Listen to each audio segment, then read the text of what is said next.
Therefore, reality cannot be a simulation because simulations are algorithmic. It's a clean sheet. Sounds devastating to the simulation argument, but the vulnerability is right in the middle. The argument assumes a simulation must be like our simulations, like a computer program running step-by-step code, like a video game engine, or like a digital machine in the way we currently understand machines. And that assumption is not a law of nature, it's a limitation of imagination. Let me give you an analogy. Imagine a caveman finding a smartphone, and he taps the screen, sees moving images, hears voices, and he decides with full confidence it must be powered by tiny hamsters because that's the only kind of power that the caveman can conceive. Now, is he stupid? No. He's bounded by his era. And here's the question. What if we're doing the same thing with the word simulation? Sometimes the veil isn't hiding reality. Sometimes the veil is just our definitions wearing a lab coat. And I think the key confusion here is the limits of deception versus the limits of existence. Because here's the simplest way I can put my objection. Just because we can't fully describe reality from within a formal system doesn't mean reality can't be generated by a deeper one. There's a quote I love, and it goes like this. The map is not the territory. The anti-simulation claim treats our map of reality, which is basically our mathematics or proofs, as if they must fully contain the territory. But what if they can't? What if they never could? That's the statistician George Fox said. No model involved, but to me, that's humility. And if our best descriptions are always partial, then incomplete doesn't refute the simulation theory. It simply reminds us that embedded minds don't get God's eye access. So the article's main assertion is leap. We can't fully pluralize it, therefore we can't. It's a categorical mistake. And I'll ask you, have you ever noticed how often humans confuse I can't explain it with it can't exist? The universe doesn't need to be explainable to be real. Let me get that. So why would it need to be fully provable to be simulated? Godel doesn't kill simulations. He kills our certainty. Now let's talk about Godel in human terms. Godel showed that if you build a formative system of rules doing math, there will be true statements that can be proved using its own rules.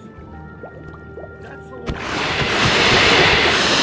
Yes, it's also frequently misused, because Godel is about what can be proven inside the system. But a simulation isn't proved. A simulation is run. A universe is reality is proofs of itself. Reality simply unfolds. So when someone says, Godel implies reality can't be computational, what they often mean is a complete, perfect final theory can't be computational.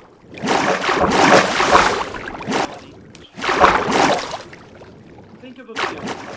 Characters might never discover the full source. In fact, they probably won't. They might find contradictions, paradoxes, limits, and maybe some unknown unknowns. But that doesn't mean the game isn't running. In fact, most games are designed so that the player surrender. And only one. So here's the question. Are we disproving the simulation, or are we discovering that minds inside the system can't fully step outside the frame? Because incompleteness might be evidence against omniscience, not evidence against the matrix. Non-algorithmic might not mean non-simulatable. So this part matters, so I'm going to slow down a little bit here. But when the article says reality has non-algorithmic features, that phrase can mean multiple things. I'll break it down here. It can mean not computable by any machines you can build. It can mean not computable by any classic step-by-step rules. It can mean non-computable from within the system by embedded observers. Or simply, we don't know yet how to formalize it. And those are very different claims. And the anti-simulation argument tends to treat them all like the same thing. But here's the twist. Even if there are truths we can't compute from inside simulator could still generate outcomes by using nuclear physics or using processes we simply don't understand. For example, our own universe may contain phenomena that appears fundamentally random, like quantum randomness.